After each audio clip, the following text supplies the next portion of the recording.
नमस्कार प्रिय छात्रों, मैं आपकी इकोनॉमिक सब्जेक्ट की teacher doctor Aruna Kaushik, associate professor अर्थशास्त्र विभाग, राजकीय कला कन्या महाविद्यालय कोटा, एक बार पुनः आपकी एमए फाइनल इकोनॉमिक्स की ऑप्शनल पेपर आर्थिक विचारों का इतिहास यानी कि हिस्ट्री ऑफ इकोनॉमिक थॉट की इस क्लास में आपका स्वागत करती हूँ। पिछले जो 2 वीडियो लेक्चर्स थे उसमें हमने वाणिज्यवाद जो विषय है इस पर विस्तृत चर्चा या डिस्कशन किया। आशा है कि घर पे भी आपने अपनी पुस्तकों के माध्यम से इस विषय को और विस्तार से पढ़ा होगा। तो जो पिछले 2 वीडियो कड़ियाँ थी उसमें पहली में हमने पढ़ा कि वाणिज्यवाद क्या है, इसकी ऐतिहासिक पृष्ठभूमि क्या है और इसके उदय होने के कौन कौन से प्रमुख कारण थे। इसके बाद जो दूसरी कड़ी थी इस विषय की, उसमें हमने विस्तृत रूप से जो विभिन्न वाणिज्यवादी सिद्धांत हैं उन पर चर्चा की। और आज की इस कड़ी में हम ये पढ़ेंगे कि जो वाणिज्यवाद है इसका क्या महत्व है, इसके क्या परिणाम हुए, इसके बाद में इसकी कमियां या दोष क्या क्या थे और इसका पतन किस प्रकार से हुआ।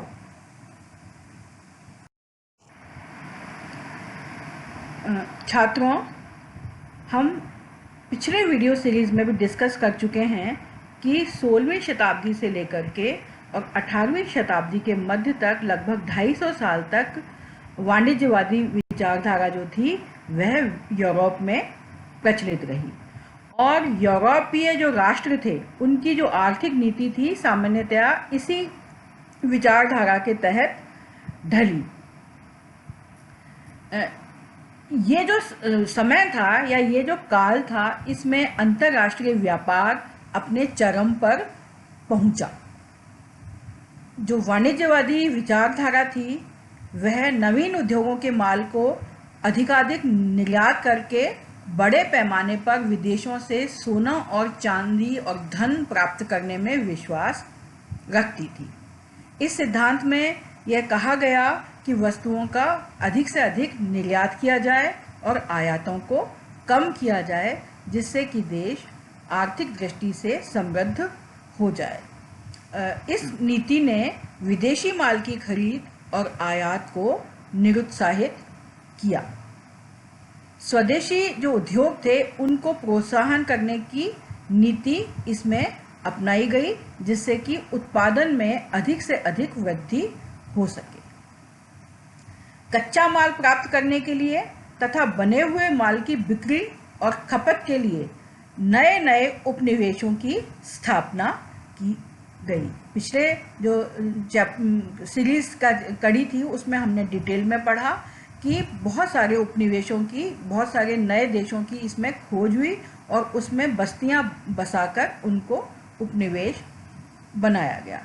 तो ये जो व्यापारिक नीति थी वाणिज्यवाद, इसके कारण विश्व में उपनिवेशवाद का प्रसार हुआ। ये जो नीतियां थी और सिद्धांत थे इनको अपनाने से यूरोप में कई देश जैसे कि इंग्लैंड, फ्रांस, जर्मनी ये बहुत ही महान और शक्तिशाली राज्यों के रूप में उभर कर आए। और ये जो देश थे इनका जो साम्राज्य था वो केवल यूरोप में ही नहीं बल्कि विश्व के जो अन्य महाद्वीप थे, एशिया, अफ्रीका, साउथ अमेरिका, यहाँ तक भी फैल गया और बड़े बड़े राष्ट्रों को इन्होंने अपनी कॉलोनी बना लिया और वहाँ के लाए हुए कच्चे माल से इन्होंने अपना औद्योगिकरण किया और अपने उद्योगों में निर्मित तैयार माल को इन उपनिवेशों में बेचकर अकूत धन और संपदा इन्होंने हासिल की। छात्रों, लगभग 250 साल तक प्रचलित इस लोकप्रिय वाणिज्यवादी विचारधारा ने यूरोप के जो विभिन्न राष्ट्र थे उनको शक्ति के, सत्ता के तथा धन के चरम पर पहुंचाया। लेकिन फिर भी इस आर्थिक विचारधारा में कुछ ऐसे अंतर्निहित दोष थे या बुराइयां थी जिनके कारण धीरे धीरे इसकी आलोचना होने लगी और इस विचारधारा का पतन इसके कारण होने लगा। जो वाणिज्यवादी विचारधारा थी उसके परिणाम स्वरूप, उन आर्थिक नीतियों के परिणाम स्वरूप विश्व में पूंजीवादी अर्थव्यवस्था का उदय हुआ। वाणिज्यवाद ने जो मैन्युफैक्चरिंग इंडस्ट्री थी, बड़े पैमाने के उद्योग धंधे थे, उनके प्रसार को बहुत महत्व दिया। इससे पूंजीवाद का यूरोप में जन्म हुआ और पूंजीवाद के परिणाम स्वरूप यूरोप का जो समाज था वो दो भागों में या दो वर्गों में बंट गया। इसमें से पहले थे पूंजीपति और उद्योगपति, जिनका कि उत्पादन के जो समस्त साधन थे उन पर एकाधिकार लगभग हो गया था। और दूसरा था मजदूर या सर्वहारा वर्ग, जिसके पास में स्वयं का जो स्वामित्व था या अपने श्रम के स्वामित्व के अतिरिक्त उत्पादन का कोई और साधन नहीं था। तो इनको अपनी जीविकोपार्जन के लिए अपने श्रम को सस्ते दामों पर बेचना पड़ता था। कहने का मतलब यह है कि जो उद्योगपति और व्यापारी वर्ग थे वो सर्वशक्तिमान और जो जिनके पास सब कुछ था ऐसा वर्ग था, लेकिन जो श्रमिक वर्ग था वो डेप्राइव्ड क्लास थी। इससे समाज जो था उसका विघटन होने लगा और बाद में जाकर पूंजीपति और जो सर्वहारा वर्ग था उसके बीच में कड़ा संघर्ष छिड़ गया। और हम जब इतिहास पढ़ते हैं तो हम देखते हैं कि इस काल में बहुत सारे विद्रोह तथा क्रांतियां राज्य के और पूंजीपतियों के विरुद्ध हुई, जिसके कारण की अर्थव्यवस्थाएं डगमगाने लगी। जो वाणिज्यवादी विचारधारा थी इसने संकीर्ण राष्ट्रीयता को महत्व दिया। वाणिज्यवादी नीति में राष्ट्रवाद जो था वो बहुत ही महत्वपूर्ण था।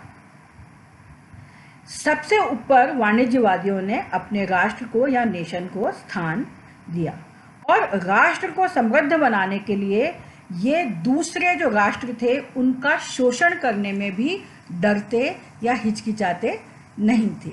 इससे जो कुछ शक्तिशाली राष्ट्र थे वो और ज़्यादा शक्तिशाली और सशक्त और संपन्न होते चले गए, लेकिन कई जो छोटे छोटे राष्ट्र थे वो शोषित हुए और भी ज़्यादा गरीब हो गए।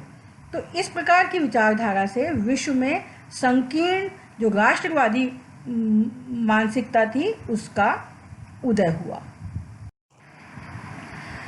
जो यूरोप के विभिन्न देश थे उन्होंने धन संपत्ति अर्जित करने और संचित करने की जो प्रतिस्पर्धा थी उसमें जो औपनिवेशिक साम्राज्यवादी नीति थी उसको बहुत बढ़ावा दिया। और जो विभिन्न राष्ट्र थे, इवन जो पड़ोसी जो देश थे, उनके बीच में भी मैत्रीपूर्ण जो संबंध थे उसके स्थान पर जो व्यापारिक प्रतिस्पर्धा ने ले लिया इसका स्थान। और उपनिवेशों पर कब्जा जमाने की जो होड़ थी या प्रतिस्पर्धा थी उसने राष्ट्रों के संबंधों को बहुत ही खराब कर दिया। और इस युग में बहुत सारे विध्वंसकारी जो युद्ध थे वो राष्ट्रों में आपस में लड़े गए। वाणिज्यवादी जो विचारधारा थी वह सोने, चांदी और बहुमूल्य धातुओं के संचय पर बहुत ज़्यादा जोर देती थी, जो कि बाद में निरर्थक लगने लगी। कई वर्ग ऐसे थे जिनके पास में सोना चांदी संचित होते चले गए और उनके पास में इतनी संपत्ति हो गई कि वो बाद में जाकर अनैतिक, विलासी और भ्रष्ट प्रवृत्ति के हो गए। तो जो इस समय के जो व्यापारी वर्ग था, जो सामंत वर्ग था, उसके पास में बहुत संपत्ति थी और समाज से नैतिक मूल्यों का धीरे धीरे पतन या ह्रास होने लगा।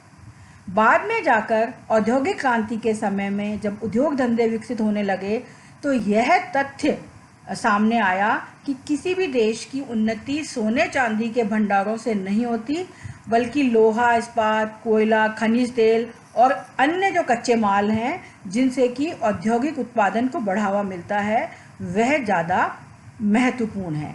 यदि जो खनिज पदार्थ हैं उनका दोहन किया जाएगा तो राष्ट्र अधिक समृद्ध और शक्तिशाली सिद्ध होगा। तो जो सोने चांदी के जो भंडार थे उसकी लोकप्रियता को धीरे धीरे इसमें कमी आने लगी। जो वाणिज्यवादी नीति थी वो सर्वाधिक जो महत्व था वो व्यापारी वर्ग को और व्यवसायी वर्ग को ही देती थी। जो कृषि थी और कृषक थे उनके ऊपर इन्होंने ज़्यादा ध्यान नहीं दिया। इससे अनेक देशों में जो कृषि क्षेत्र था वो अविकसित और पिछड़ा रह गया, जबकि किसी भी देश की जो आर्थिक समृद्धि है उसके लिए कृषि और उद्योग धंधों का संतुलित विकास होना जरूरी होता है। इसी तरीके से जो वाणिज्यवादी नीति है उसका एक सबसे खराब जो पक्ष है वो यह है कि वाणिज्यवाद में वेलफेयर स्टेट का कॉन्सेप्ट नहीं था। इन्होंने लोक कल्याणकारी नीतियों को ज़्यादा तरजीह या तवज्जो नहीं दी।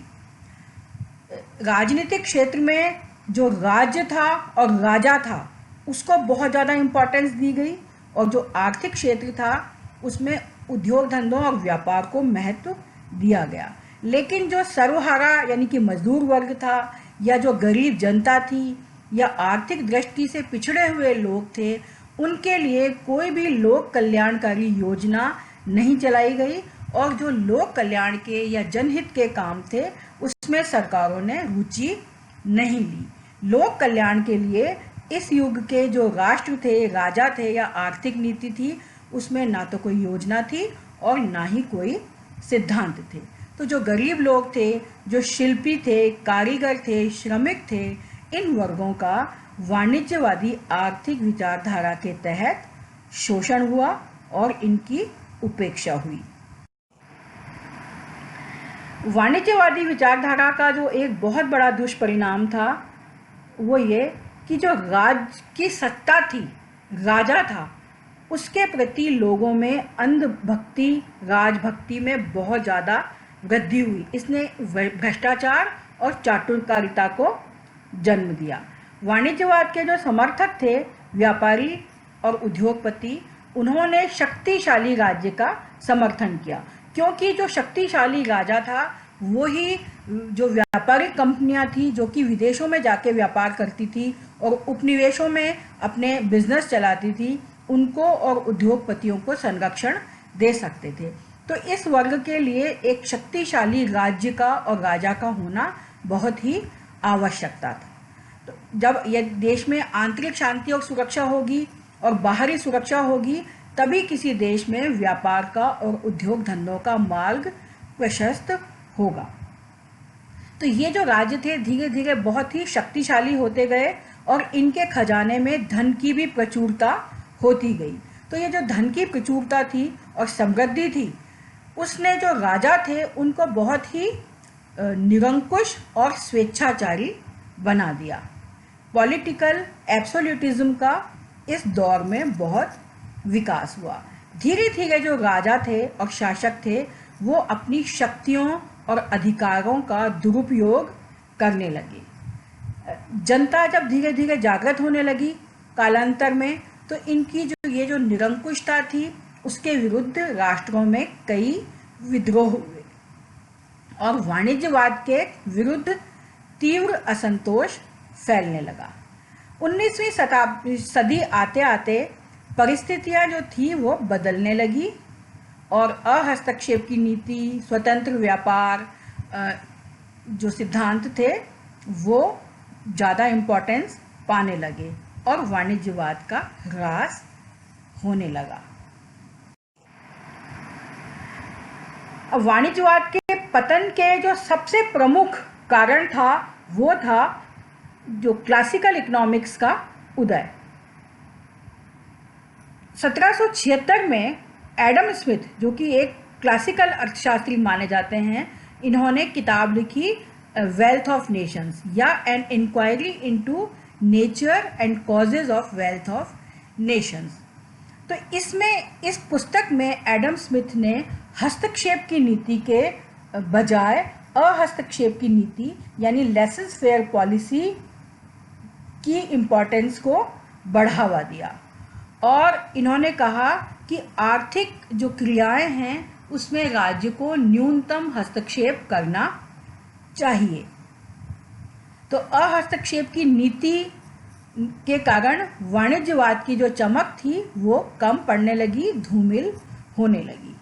धीरे धीरे बैंकों का, बैंकिंग व्यवस्था का भी उदय होने लगा।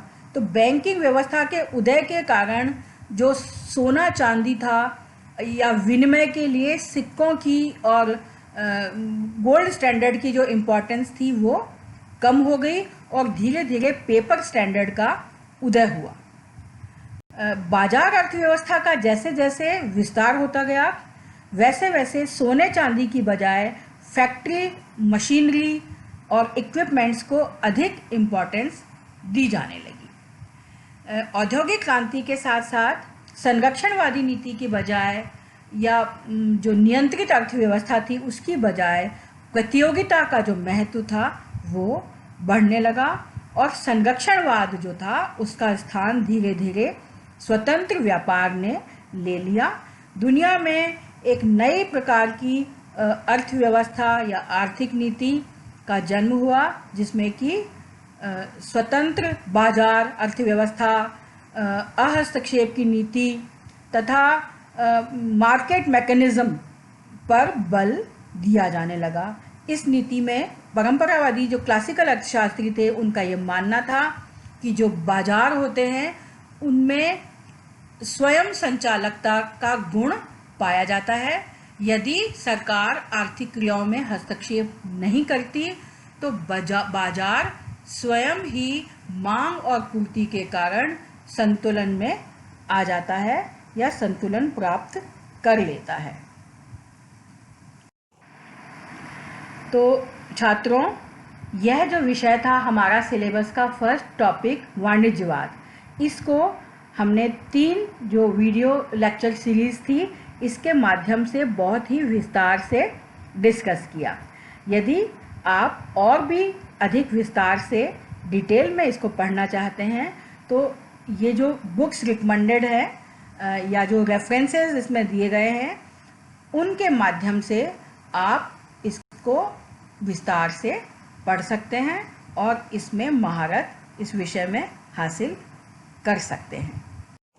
तो आज के लिए इतना ही काफ़ी है स्टूडेंट्स। जो हमारा नेक्स्ट वीडियो होगा उसमें हम आपका जो पाठ्यक्रम है उसका दूसरा इम्पॉर्टेंट टॉपिक फिजियोक्रेट्स या फिजियोक्रेसी यानी कि प्रकृतिवाद के ऊपर डिस्कशन करेंगे। तो तब तक के लिए बहुत बहुत धन्यवाद। मुझे आशा ही नहीं बल्कि पूरा विश्वास है कि ये जो वीडियो सीरीज़ है ये आपके लिए बहुत उपयोगी साबित होगी और आप इस लॉकडाउन के पीरियड में क्लासेस को मिस नहीं करेंगे। और आपके जो भी क्वेरीज़ हैं या जो आपके सुझाव हैं वो आप जो हमारे क्लास का व्हाट्सएप ग्रुप है उसके माध्यम से हमसे डिस्कस कर सकते हैं। Thank you students.